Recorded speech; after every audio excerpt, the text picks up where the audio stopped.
Hello, welcome back. This is A Course in Miracles 365, Awakening to Love. I'm Reverend Tomas Garza, and well, we've got a lot to say today. That's always the case. Where we are is in the manual for teachers here. This is the third major component of A Course in Miracles, and well, it does not necessarily have to go third. It's third in order behind the text in the workbook, but one could actually start with this. And if you're just popping in on this video series, what I'll have to say today will be relevant to you on many different levels, whether you have picked this material up or not, or whether you even will pick it up or not. You're watching now. It's all that matters. There's a reason why. So here in the manual, we're looking at a series of questions. It is indeed like an FAQ section on somebody's website. This is spiritual themed. It's A Course in Miracles themed. And it's really fun. It's very succinct. And it's quite brilliant as well. So today we're on question number 6. Is healing certain? Yes. The end. Of course, we have more to say than that, but yes, healing is certain. Now, let's back up a little bit and talk about what healing, in fact, is in the thought system of A Course in Miracles, which I would submit is what healing is. Now, yes, here in the world, if we have a physical illness and we heal that, yes, that's healing. This course gives a much broader definition and, quite frankly, a much more accessible definition, and one that may challenge you. And if that's the case, consider it meant to happen. And if I happen to be the bringer of that message, consider that that was also meant to happen. We cannot solve any problems or resolve any situations in this world with the same thought system, with the same mindset that created the problem in the first place. In order to seek a meaningful solution and have a meaningful solution, we must change our mind. This is healing. It's changing your mind from fear to love, from the thought system of separation to the thought system of the Holy Spirit, from the ego to God, from dark to light. That's healing. It is the release from fear. This is what it is. It is the release from fear. It is all in the mind.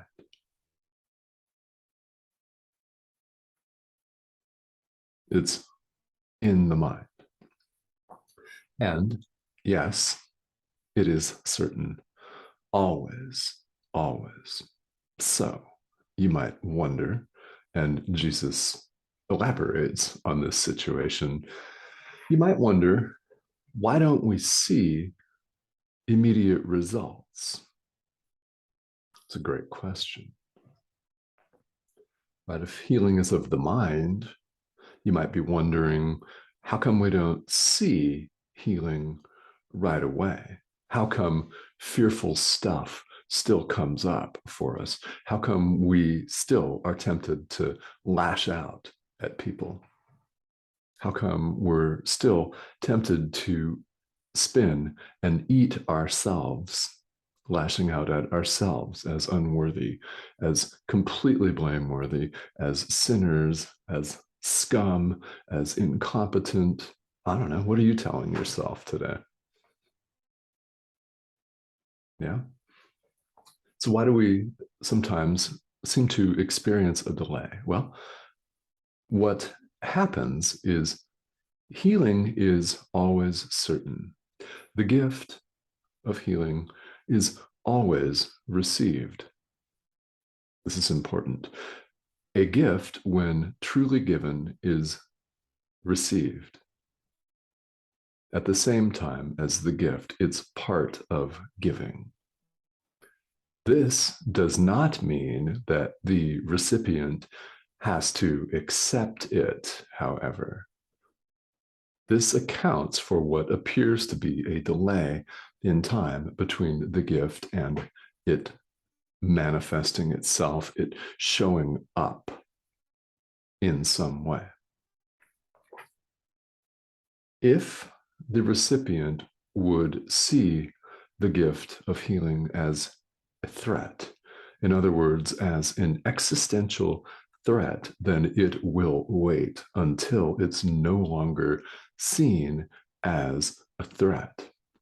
If a healing gift, like I'm giving right now, will be seen as a threat, you will not accept it until such time as you're ready to accept it. If what I have to say challenges your worldview to a point that it freaks you out and makes you afraid of the healing gift itself, if that's the situation, then that's the situation. The gift is given and received at the same time. It will wait on your acceptance. My job is not to force that acceptance in any way. The giver of the gift just shows up and gives. That is our function. This is the function of a teacher of God. This is a function in any situation where you're giving. In order to truly give, your role is simply to show up and give. Extend love. I'm extending the Holy Spirit. I'm giving the Holy Spirit. What's going on? The Holy Spirit is in both of us. This is the part of you that seeks spiritual growth, that seeks spiritual practice in the first place. It's the voice. The Course calls it the voice for God. It is that voice that says there's got to be a better way. There's something to this. I don't know why I'm listening to this message with this weird middle-aged guy, but I am. And it's hitting somehow. Yeah. The Holy Spirit is in our mind. And what's going on with a healing gift is the Holy Spirit in my mind is communicating with the Holy Spirit in your mind. This is sharing. It's how it's done. The gift is given and received at the same time. It's simultaneous. There may be a delay in your accepting it. My job is simply to show up and give, show up and teach. What you do with the teaching is up to you.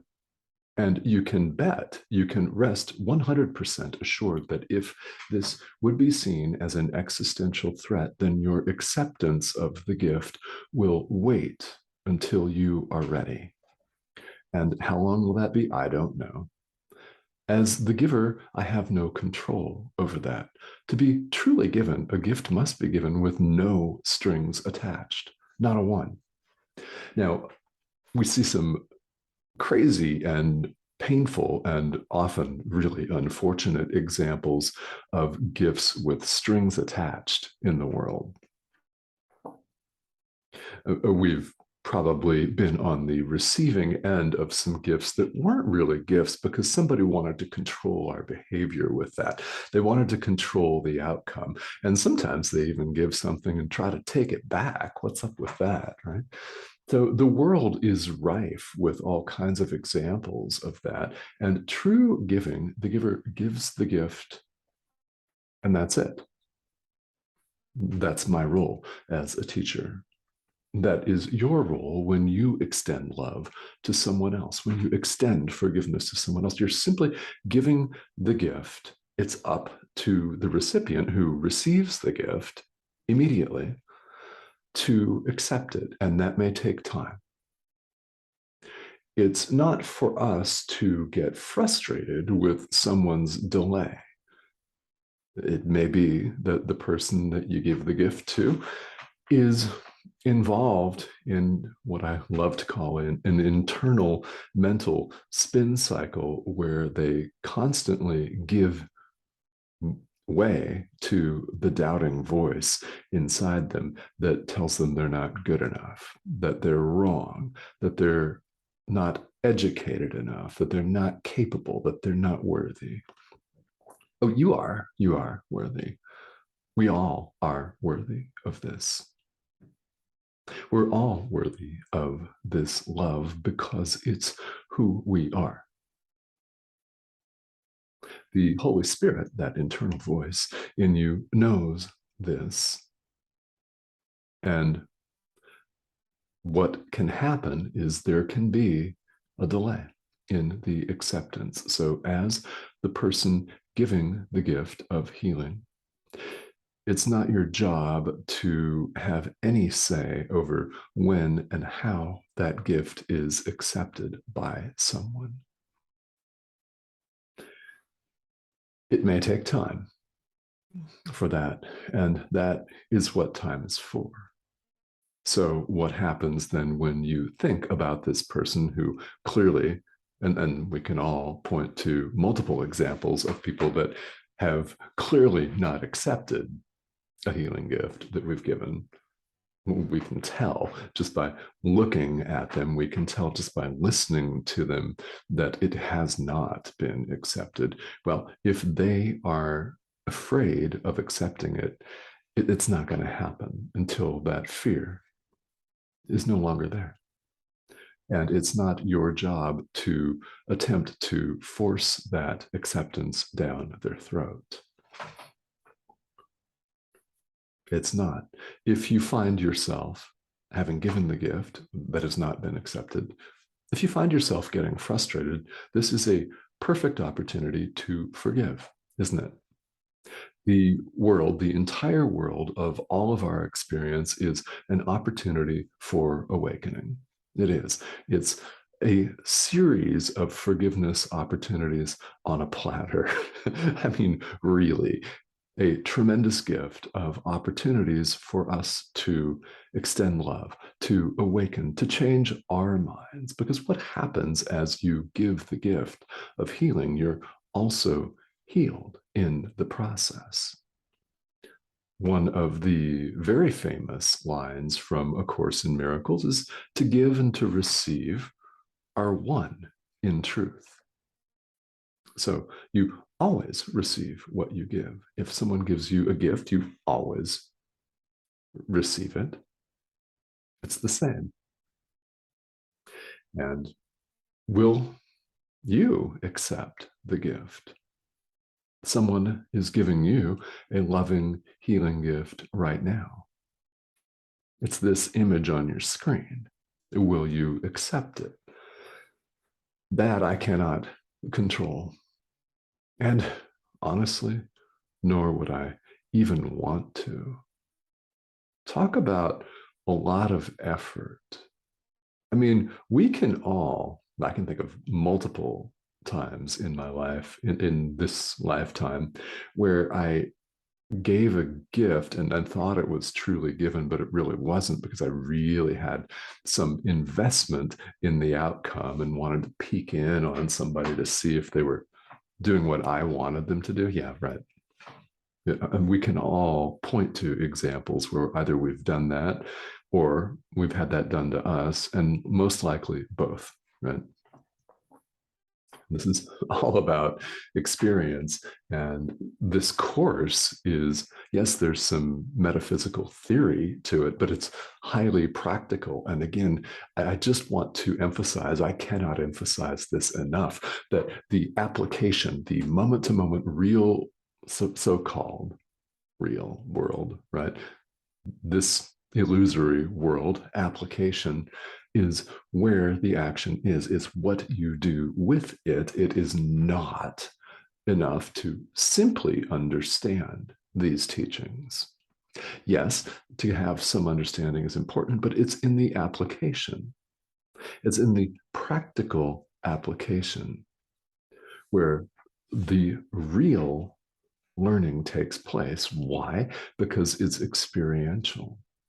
Why would you believe something that an image on your screen tells you? Well,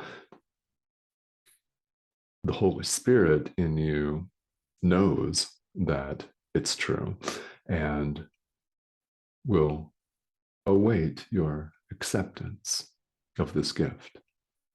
At that point, you will have the experience of it. And until that time, I simply show up again in the present moment in this video series. I show up in the next video, literally, for another round. And well, when does that end? Well, it ends when each and every one of us accepts truth just as it is and awakens to the living experience of that. That's what every one of us is headed for.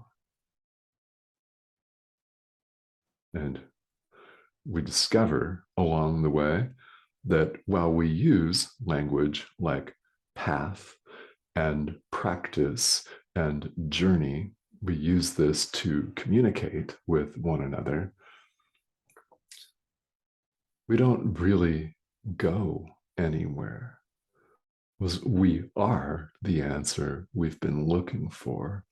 And that answer, who we really are, has been there all along.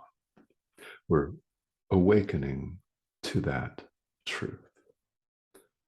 And until such time as we're each ready to accept this, we appear to be here in this highly bizarre thing called time, where we've gotten together and agreed on these systems, for lack of a better word, right, called calendars. Yeah, however conceived, whatever the starting and ending point of that calendar is. Yeah, we've agreed on these things called days and minutes and hours. The purpose of time is so we can wake up. That's what it's for.